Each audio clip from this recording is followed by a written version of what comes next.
Hello there folks, welcome back to another video. In this one we're going to be looking through a second edition of Burrows and Badgers, the skirmish game of anthropomorphic animals. So this is an update to what we've already had so far for Burrows and Badgers. Initially they had a sort of first edition, this is kind of the second edition. There's been other variants of the rules over the however many years this game's been around now.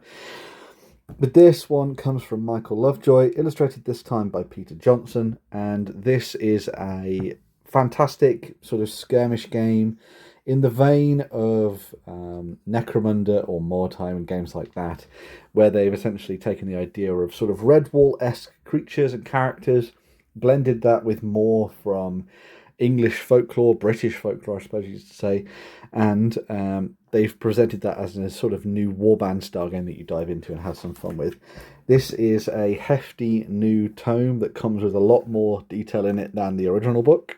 Lots of the stuff that came out through various journals and expansions has sort of been folded into what you get here with Burrows and Badgers.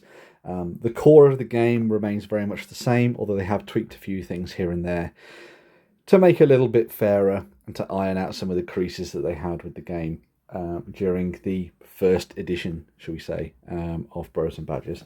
So yes, we shall dive in and have a look at this one. It's another one of their big, wonderful books that Osprey do, packed with details and artwork and all sorts of different things in there. It's broken down into a variety of different sections, as you can see here, so you have lots of stuff about how to play the game. The majority of the rules are fairly quick and easy to get your head around. You'll be done by the end of page 37, as you can see. And then a lot more of the contents of the game is actually all about developing your warband, all of the different skills, all of the different magic items that you can pick up, magical spells that you can cast, and then how to play your campaigns as well on the tabletop. So I'll give you just a quick flick through of the book and sort of give you my thoughts on Burrows and Badgers as a whole. Now, if you've not watched my previous video about Burrows and Badgers, where I talked about the book that came out from Osprey not too many years ago now, you'll know that I'm a big fan of this. I really love the miniatures from Oathsworn. I think they're some of the best on the market. A lot of them are all single piece metal figures. In fact, why don't I show you one of them now? I'm going to show you this later, but I'll give you a little teaser. So they're all single piece metal figures for the most part. Some of them are resin, and essentially when you get these, you get an excellent figure that can be used to represent your characters on the tabletop very, very easily indeed. In essence, a lot of the focal points of Burrows and Badgers is on just what kind of warbands you want to make. There are no real limits, to be honest, on sort of what you can pick for each particular warband that you create and what you build. You can basically just take the cool models that you think look nice, and you'll probably be able to make a warband out of it. You tend to have a starting value that you're looking to build your warbands, and then from there it's essentially just have fun and build whatever you want. A lot of the same mechanics have basically stayed the same. You still have things like the roll-off and things like that to determine what happens between different characters. Each of your units is broken down into a variety of different stats. You have your movement, which is obviously nice and easy to understand. It's all done in inches. You have strike, block, range and nimbleness. So strike is what you use to attack, block is what you use to defend in melee, range is what you use to attack at ranged, and nimbleness is what you use to defend. And then you have concealment, awareness, fortitude and presence. And they've all been sort of brought into the game so that you've got lots and lots of depth in terms of how your characters move and sort of what they do on the tabletop and how they act, which I think is really, really nice. There's lots of stuff in here for those people who want to sort of delve into the intricacies of exactly how to get the best out of a particular character. Lots of your scenarios won't just be fighting ones. They'll all be about sort of like securing loot or sneaking around or getting off the edge of a map without the enemy seeing you and things like that. And so you'll have a lot of reasons to do things other than just beat your opponents to a pulp, which is always good. At the sort of heart of the changes to the new edition of the game was actually stuff to do with fate points.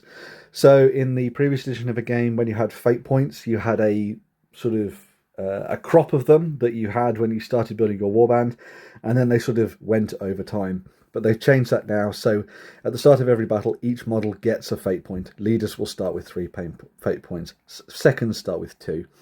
And this can be used for the same way for you to normally do it, so it allows you to get extra rolls and things when you're playing your doing your roll-offs between 2 characters. But you'll also get one whenever you roll a 1 during a roll-off as well, so it'll sort of build up over it. So it's a kind of rubber banding mechanic, and a nice way to kind of even out the bad luck that sometimes you might get as part of your games, which I think is quite nice. So yes, you can lose your fate point in a few different ways. You can spend a fate point after any dice roll or roll to immediately reroll 1 dice, either during the battle or in the post-battle phase. You can reroll a dice multiple times, provided you have fate points to spend. So it's a really nice way for you to get to the most out of your characters on the tabletop, and I think it's a nice little way for them to tweak what they already had in the game. The sort of basics of actual gameplay is fairly simple. As I say, it's not really changed from what it was before. Depending on whether or not you're attacking or attacking at range or shooting, you will roll your relevant stat, which is based on a dice score. So you might have a D8 or a D6 or something that would represent your particular stat of a character. And then when you do that, you roll off against your opponent's defense, which might be block or nimbleness. And then you'll compare the difference. The difference in that is what then effectively carries over into damage for your opponent, which I think is quite nice. So there you go. There we go. So yes, you work out the result of the rolls off, number of wounds equal to the result, which is the difference. So it can be a very brutal swingy game. It can also be a slog of a game, depending on sort of how your characters are and who's attacking who and things like that. I've seen games where a hare has leapt in and just carved my warband to pieces, and then I've had 2 heavily armoured opponents just having at it constantly for an entire game, which has been pretty insane, but incredibly cinematic at the same time, which is always good to see. So yeah, there's lots of stuff in there, but the basics of gameplay are very much the same as they were before. It's a very quick and easy game to get your head around. The intricacy comes, as with most things, in the actual building of your warband and sort of where you go with things. So you can see there's a whole range of different species that are included in the game. They go from things like mice and dormice all the way up to things like mistghasts, platypuses, platypi, marmots, water voles, weasels, stouts, rabbits, frogs, adders, wildcats, fennec foxes, raccoons, hounds, raptors, anything. And when I say raptors, I obviously mean birds. There's a whole range of different ways for you to build up your warbands and to sort of take them in different directions on the tabletop and have some fun with it. My favourite are the badgers. I do love myself some badgers, so it's good to see them still in there. And then once you've sort of had a look at that, you'll sort of look at the kind of warbands you want to build and the theme that comes out of it. So you have a few to choose from that have expanded from the original book. So you do still have the royalists, so they're your sort of expert warriors and things like that. You have rogues, which are going to be doing a little bit more of your stealthy stuff. You have free beasts, who are those who don't subscribe to anybody. They're a bunch of mercenaries for the most part, going about doing all their jolly stuff. Could be fighting for anybody, really, essentially, in the grand scheme of things, but they're a nice little warband who gets access to a lot more wealth and equipment, which is always nice. I like these little additions that they've added in here, which is a sort of, if you don't want to read all of this, just read this. And it tells you a little bit about sort of how the warband works. You'll see they each have special rules that come with them, and then you'll also get a set of rare equipment that they can also choose from. So yes, you've got free beasts. You have the kindred. Kindred bands are glass cannons dealing lots of damage, but they lack armor, which leaves them vulnerable. So those folks sort of like worship the children of the Green Mother. You sort of think of them as your sort of seers and your monks and things like that. You have the witch hunters, who are the other side of things, I suppose you'd say. They are divine wrath on the tabletop, and yes, because this is akin to Mordheim in many different ways, Michael has added in witch hunters because, you know, a little bit of grimdark is always nice to see. Even though this looks cute, by the way, this is not a cute world. Things go terribly wrong all the time. And even though there might be little furry animals, these are little furry animals who love killing each other. And that comes through in the mechanics and everything else. You have the wildlings, so these are your sort of tribal fellows. Uniquely worldling warbands are able to combine powerful magic with strength and toughness, which is quite nice. The Arcane Conclave, which is great for those who want to do an entire warband of mages, essentially. You have the undead, so if you want to run a necromancer or a necratmancer, haha, as they added into the game, then you've got those, which is a really nice little touch on that side of things. And that's where you get to bring in your mistgasts and stuff like that. You have your routiers or your routiers. So these are your additional sort of combat skill army that does have a lot of access to magic, but they are sort of like your sort of your traveling warriors, things like that. Your hedge knights and stuff. You have your hill folk, who are, as you might expect, your hill folk. They come from sort of the north in the hills, just south of Scottyland or Strathclota, as you can see there, which is quite nice. So that's if you want to do your tartan-wearing warriors. So lots of different choices for you to get into there, and all of them are based on what was originally in the sort of core book for the first edition of the game, but also a whole bunch of extra stuff as well. That has come out through journals and things like that. There is then an entire section just dedicated to magic. There are so many spells and all sorts of different things in here that you can use for developing your warband and taking them in different directions, which I think is absolutely fantastic. A lot of that stuff is carried through. They have spared no expense on the detail for this particular edition of the game, I don't think. So it's great for those people who want to really drill into the sort of how can I combo this and this in order to make an excellent warband. But also you could just go with whatever, essentially, if you were so inclined. You also have lots of different armor and weapons, all sorts of different equipment that each of your characters can take with you as well, magical items and all that kind of thing, which is really cool, and ways for making your own magical items, which is always fun to see in there as well. Do love rolling on a table. Good to see that there. And then beyond all of that, you then have everything else that comes. So, as I mentioned, this is a campaign style game. So if you're diving in and you're playing this with a bunch of friends over a couple of weeks, couple of months or whatever, you can go through and you can upgrade all of your characters through the addition of new skills. And there are far too many for us to go through individually here, but there's loads of different ways that you can tailor your warband so it will be entirely unique to everything else that is out there in the game at the moment. And then, of course, you have the campaigns themselves. So when you dive into a campaign, you'll work out what kind of games you're going to be playing, what kind of scenarios you're going to be doing, and you'll dive in and just have fun with it. There are loads of different scenarios, and you can see some of them at the back of the book here. So, yes, you've got cult raids, thief takers, a den raid, all sorts of things like that. The caravan, lost in the fog, recover the pay chest. That's a classic one. Surprise attack, all this kind of thing. There's loads and loads of different quests for you to play, and a bunch of tables and things for you to dive into in order to play those. So you've got a D20 roll to even work out what you're doing each day, to be honest. But then you've also got all the post-battle stuff as well, so you will still do things like rolling for injury, recovery, off-duty tasks, spending your experience, hiring new members of your warband, trading at the general store, the upkeep, reallocating things, working out if your injuries go away or if they keep sticking with you, and all that kind of stuff too. So there's loads in here for those people who want to dive in and have a bit of fun when it comes to telling a bit more of a story with your miniatures on the tabletop.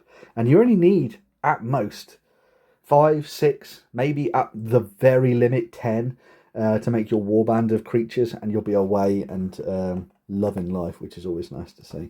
So yes, absolutely chock full of all sorts of different things in there for those people who want to dive into their campaigns. As I say, if you're a fan of games like Necromunda or Mordheim or Frostgrave, for example, or Rangers of Shadow Deep, this will be no surprise to you. There is loads and loads of stuff in there for you to get stuck into and have some fun with, which is always good to see. They even have Dramatis Personae, or freelancers, as they call them here, which you can throw into your games, and all of them are available over on the Oathsworn website as well, which is really cool.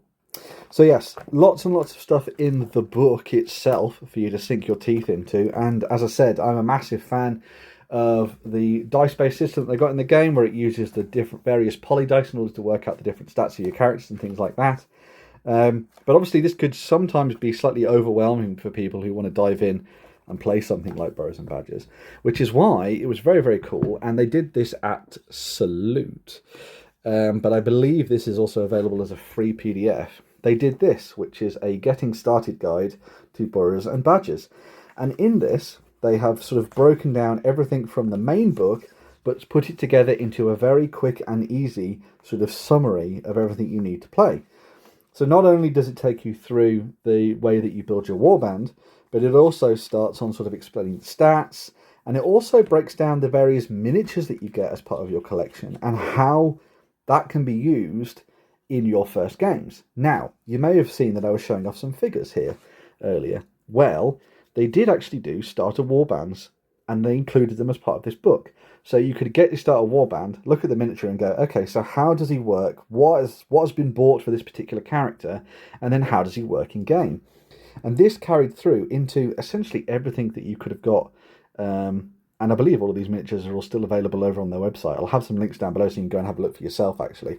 But this is an excellent way for two players to have a look at diving into this game for the first time and working out where they want to go with things. Maybe use this as your initial starting point and then go off and buy some fun miniatures that you actually like the look of and build your own unique warbands as well. But it's a great way for you to track everything for both the different warbands that they've got on the table. Like as I said, I'll show you the rest of my royalists.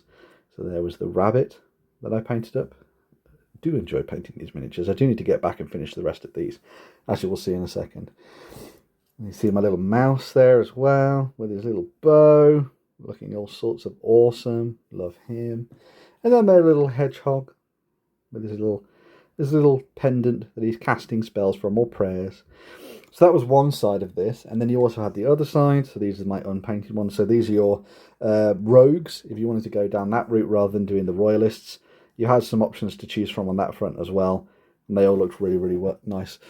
I will say I tend to paint a lot of these miniatures with acrylics, but you could very, very easily, it's sort of like standard Games Workshop paints, but you could easily get these looking absolutely fantastic with the application of contrast or speed paints.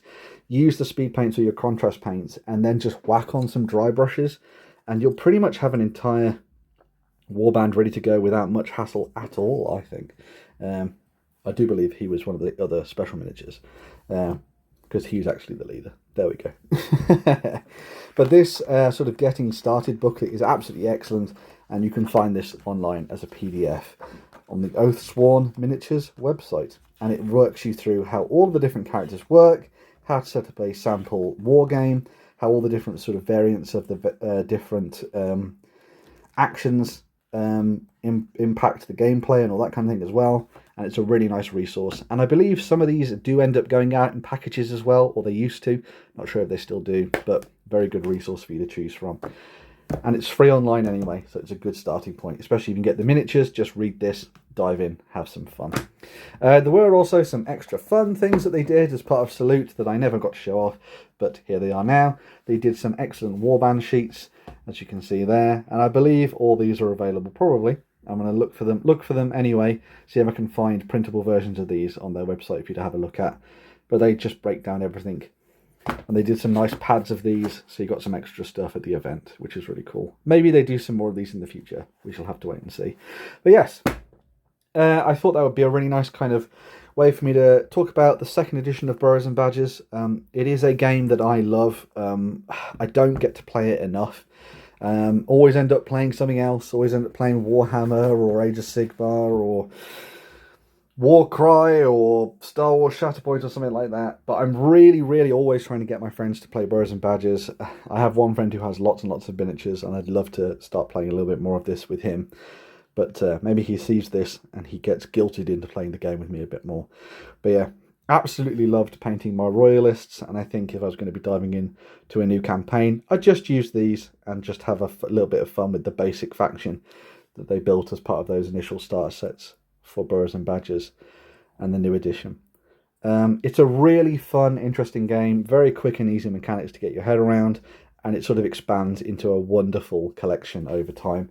I have absolutely tons of miniatures from Burrows and Badgers, which I showed off in previous videos, and they are always a joy to paint, and they're incredibly characterful and very colourful at the same time. Although, of course, you can go grimdark if you prefer. But yes, Hopefully this will get you excited about Burrows and Badgers and the new edition of the game. I know it's been around for a while already. This obviously came out in April, May time for a lot of people. And people have been playing this for a while anyway. There are some amazing channels out there that do lots and lots of wonderful coverage for Burrows and Badgers. But I just wanted to say once again, it is an excellent book, and I'm happy that I finally took a little bit of time to go through the second edition book and show you what you get. It really is a gorgeous tome.